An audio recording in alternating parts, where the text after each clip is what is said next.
One last topic for the weekend, or possibly Monday, Tuesday, depending on as the beating of CA continues, is AI. Yet again, we've been talking quite a bit about AI in reference to the Writers Guild strike and the Actors Guild strike in Hollywood, and how, the services of actors and writers might actually not be very necessary now that artificial intelligence is moving in to replicate and then eventually outright replace a great deal of their labor.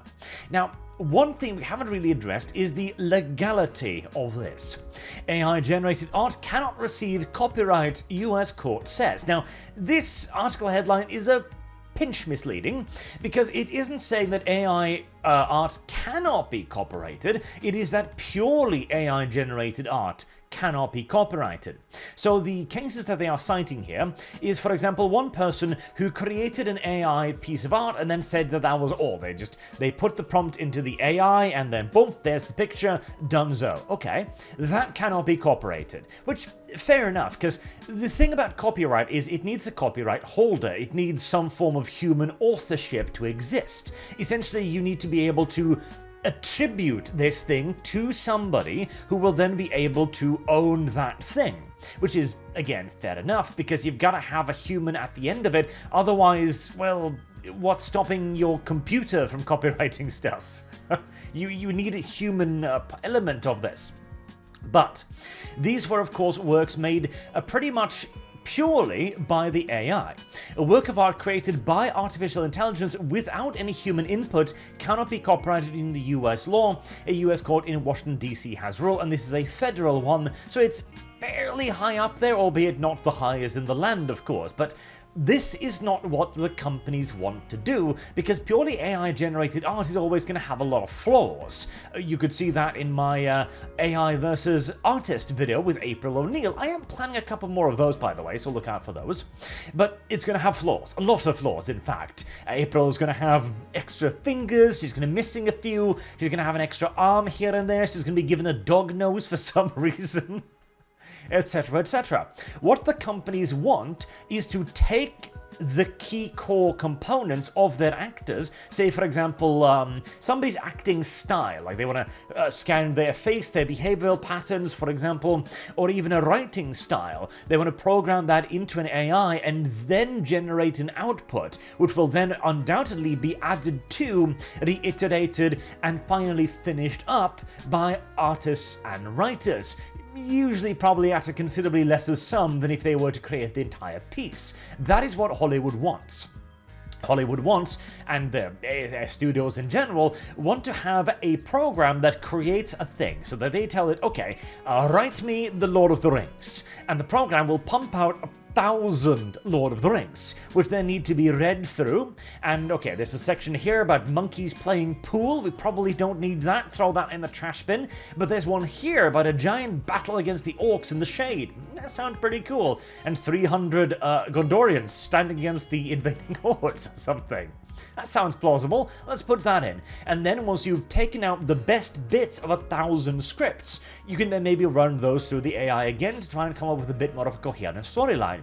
But in all due likelihood, what you'll come up with is a series of bullet points rather than an actual story.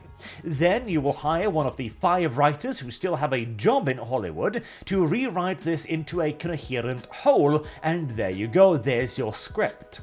And the studio will have saved a buttload of money off this, and they will have been able to go through a lot more ideas. Hell, in the modern day of focus tests, etc., this is kind of how you want to write something if you want it to appeal to the greatest majority of people. Essentially, you want 15 trailers rather than one, so you can go like, okay, house mums, 40 to 50, what do you like here? And they look at the half-naked picture of Aragorn and go, yes, much plot, much story. Meanwhile, the equal demographic, yeah, this is a fair enough term, the equal demographic on the male side will look at the AI renders of his AI waifu and go, yes, I do like elves, and so on.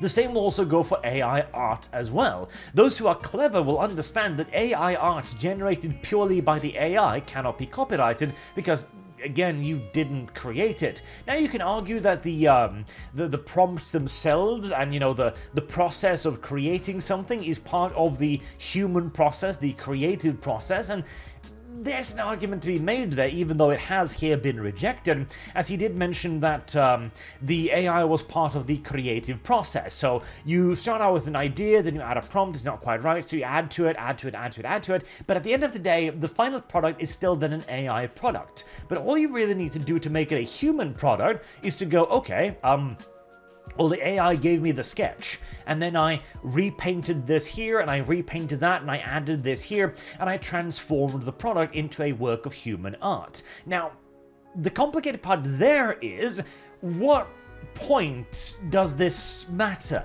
What percentage of new stuff do you need to add? What percentage do you need to repaint or reiterate for it to become a human artwork?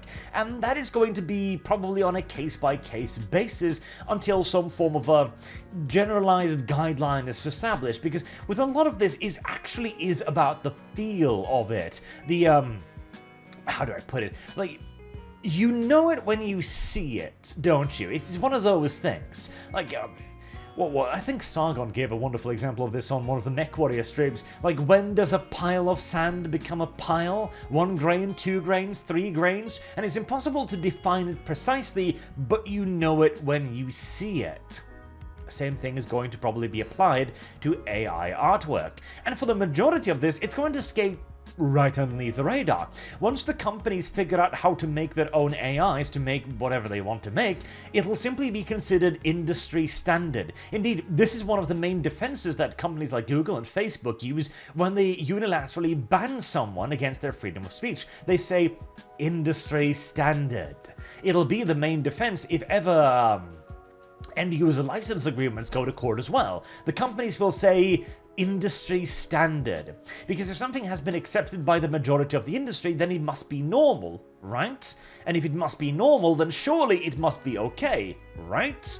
And unless there is any blatant violations of legal principles, often that can be enough to essentially say, well, everybody's doing it, nobody's been sued for it, so clearly this is a spurious lawsuit, for example. And once the companies have established enough of a baseline of this, well, when they create something, nobody's going to challenge it, because that's just how things are done. It was the same thing with fairy tales, for example. When Disney started taking fairy tales like Snow White, like all of the ones from Brothers Grimm's and so on, and they took them, like The Little Mermaid, and said, well, we're going to retell this story, but we're going to make it in cartoon form, and we're going to change a couple things here and there. Now, if you were to try to do that today, that would almost certainly be a blatant copyright violation, but back then, with copyright not being as established, it wasn't. And since nobody challenged it specifically, Disney got away with it. And since Disney now has it today, and it has been accepted and it hasn't been challenged, it too is now industry standard. When it comes down to, if you try to do this, Disney will crush you like the bug you are.